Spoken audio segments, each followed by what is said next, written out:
నమస్తే, welcome to hash tag you. నేను మీ Rajesh. Parliament ఎన్నికల్లో ప్రతి స్థానాన్ని బీజేపీ తెలంగాణలో అత్యంత ప్రతిష్టాత్మకంగా తీసుకుంటోంది అని మాత్రం ఖచ్చితంగా చెప్పాలి. ఎందుకంటే నల్గొండ పార్లమెంట్ స్థానం పైన కూడా కొంత బీజేపీ ఫోకస్ పెట్టింది. మరోవైపు ఇటీవల కాలంలోనే 9 అభ్యర్థుల జాబితాని మొట్టమొదటిగా అన్ని పార్టీల కంటే ముందే బీజేపీ రిలీజ్ చేసింది. దీంతో ఖచ్చితంగా బీజేపీ చాలా ప్రతిష్టాత్మకంగా పార్లమెంట్ ఎన్నికలను ఇవాళ కొట్లాడుతుందని ఖచ్చితంగా చెప్పాలి. మరోవైపు చాలా మంది బీఆర్ఎస్ నేతలకు కూడా ఇవాళ గాలం వేస్తున్నటువంటి పరిస్థితి కనిపిస్తుంది. మరోవైపు బీఆర్ఎస్ పార్టీ మాజీ ఎమ్మెల్యేలకు కూడా కొంత కమలం పార్టీ గాలం వేస్తున్నట్టుగానే స్పష్టంగా తెలుస్తుంది. నల్గొండ జిల్లాలో మరీ ముఖ్యంగా బలమైనటువంటి నేతలను తమ వైపు తిప్పుకోవాలనేది కూడా కొంత కాషాయ దళం విపరీతమైనటువంటి ప్రయత్నాలు కూడా చేస్తున్నట్టుగా తెలుస్తుంది. మరోవైపు బీఆర్ఎస్ మాజీ ఎమ్మెల్యేలు కూడా కొందరు గులాబీని వీడేందుకు కూడా కొంత కమలం వైపు అడుగులు వేసేందుకు కూడా కొంత సిద్ధమవుతున్నట్టు కూడా తెలుస్తుంది. ప్రస్తుతం నల్గొండ జిల్లాలో హాట్ టాపిక్ ఇదే నడుస్తుంది. మరోవైపు నల్గొండ స్థానాన్ని కూడా కొంత బీజేపీ ఇప్పటికే అభ్యర్థులను ప్రకటించకుండా పెండింగ్ పెట్టినటువంటి పరిస్థితి. సో ప్రస్తుతం ఖచ్చితంగా ఇతర పార్టీల నుంచి బీఆర్ఎస్ పార్టీ నుంచి బీజేపీలోకి వస్తారా అనే చర్చ ప్రధానంగా ఇవాళ కనిపిస్తుంది. మరోవైపు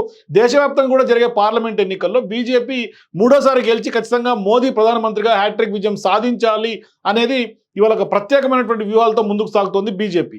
దీంతో ఇక హైదరాబాద్ ఆనుకుని ఉన్నటువంటి పార్లమెంట్ స్థానాలపైన కూడా బీజేపీ స్పెషల్ ఫోకస్ పెట్టినట్టుగా కూడా ఇప్పటికే పార్టీ నుంచి మనకు అంతర్గతంగా తెలుస్తుంది. మరోవైపు ఉమ్మడి నల్గొండ జిల్లాలోని 2 పార్లమెంట్ స్థానాలపైన కూడా బీజేపీ ప్రత్యేక కార్యాచరణను కూడా రూపొందించినట్టు తెలుస్తుంది. ఇప్పటికే భువనగిరి నుంచి బీజేపీ అభ్యర్థిగా మాజీ ఎంపీ బూర నర్సయ్ గౌడ్ని ప్రకటించినటువంటి నేపథ్యం కొంత గౌడ్ సామాజిక వర్గం బీసీ ఓట్ బ్యాంక్ కూడా కొంత బీజేపీ ఎప్పటి నుంచో కలిసి వస్తుందని కూడా నమ్ముకుంటూ ఉంటుంది. కానీ నల్గొండలో బలమైనటువంటి అభ్యర్థి కోసం బీజేపీ ఇప్పటికే కసరత్తు కొంత ప్రారంభించినట్టు తెలుస్తుంది. ఇందుకోసం బీఆర్ఎస్ మాజీ ఎమ్మెల్యేలకు కొంత గాలం వేస్తున్నట్టు తెలుస్తుంది. ఇటీవలే బీజేపీ లోక్సభ ఎన్నికల్లో కూడా పోటీ చేసేందుకు ఆశావాహుల నుంచి దరఖాస్తులు కూడా ఆహ్వానించినటువంటి నేపథ్యంలో పెద్ద ఎత్తున నేతలు దరఖాస్తులు కూడా చేసుకున్నటువంటి నేపథ్యం ఇవాళ బీజేపీలో ఉంది. కానీ అందులో కూడా బలమైనటువంటి నేతలు ఎవరూ లేకపోవడంతో బీజేపీ అగ్రనేతలు కొంత పక్క పార్టీ నేతలపైన ఇవాళ చూస్తున్నట్టుగా కూడా కొంత టాక్ అయితే వినిపిస్తుంది. ఈ క్రమంలో ఇతర పార్టీ నుంచి బలమైనటువంటి అభ్యర్థులను తమ వైపు తిప్పుకోవాలని కూడా తెలంగాణకు సంబంధించినటువంటి బీజేపీ నేతలు ప్రయత్నాలు చేస్తున్నట్టు తెలుస్తుంది. బీజేపీ పార్టీ నల్గొండ ఎంపీ అభ్యర్థి ఎంపిక విషయంలో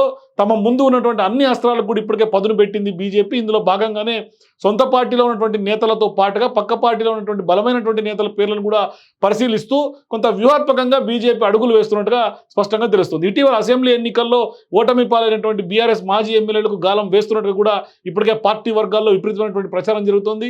మరోవైపు నల్గొండ పార్లమెంట్ పరిధిలో కూడా బలమైనటువంటి బీఆర్ఎస్ పార్టీ నేతలు తమ వైపు తిప్పుకోవాలనే ప్రయత్నాలు కూడా ఇప్పటికే ప్రారంభించినట్టు కూడా తెలుస్తుంది. ఆ దిశగా ఇప్పటికే చర్చలు కూడా ప్రారంభించినట్టుగా తెలుస్తుంది. దీంతో ఇప్పటికే బీఆర్ఎస్ మాజీలతో బీజేపీ నేతలు తీవ్రస్థాయి చర్చలు జరుపుతున్నారు. అధిష్టానం నుంచి కూడా కొంత ఫోన్ కాల్స్ లో మాట్లాడుతున్నటువంటి పరిస్థితి కనిపిస్తుంది. సర్వే టీములు రంగంలో దిగినాయి. సో ఇట్లాంటి సందర్భాల్లో మరోసారి అధికారంలో పార్టీ ఉండాలని కూడా గట్టిగా భావిస్తున్నటువంటి మాజీలు గులాబీని వీడి కొంత కమలం వైపు కూడా అడుగులు వేస్తున్నట్టు తెలుస్తుంది.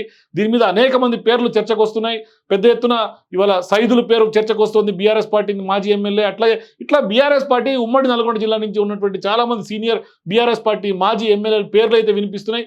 ఇందులో వాస్తవం ఎంత, అవాస్తవం ఏంటి, ఊహాగానాలా లేకుంటే నిజంగానే చర్చలు జరుగుతున్నాయా, నిజంగానే గాలం వేస్తుందా లేకుంటే ఏం జరుగుతుంది అనేది మాత్రం కొంత టైం తీసుకుంటే మాత్రం ఖచ్చితంగా చెప్పుకోవచ్చు. మరోవైపు ఖచ్చితంగా బీజేపీ అయితే మాత్రం వ్యూహాల పదును పెడుతోంది. ఎన్నికల కథన రంగంలో చాలా దూకుడుగా ప్రదర్శిస్తుంది అన్న మాట అయితే మాత్రం ఖచ్చితంగా వాస్తవంగా చెప్పుకోవాలి. For more videos please watch hash tag you.